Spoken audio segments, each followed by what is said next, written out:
Let's now talk about the DJI P1 sensor. DJI have been a market leader in the drone industry since their very inception, creating not only some of the best drones in the industry, but also integrating those drones with very capable high-end cameras.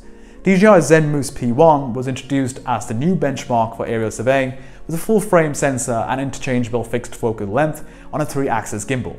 The P1 was designed for use specifically with the M300 in mind. As with the Phase 1 IXM, it boasts a high megapixel sensor capable of 45 megapixels, which you can pair with interchangeable lenses of 24mm, 35mm and 50mm. With a combination of interchangeable lenses, a sensor producing 45 megapixel camera and flight software such as Hammer Missions for planning, you can obtain really high quality data at a safe distance and make your workflows that much more safe and efficient. So to summarize, these cameras coupled with DJI M300 and Hammer Missions helps you achieve a setup which strikes a right balance between safety, data quality and efficiency.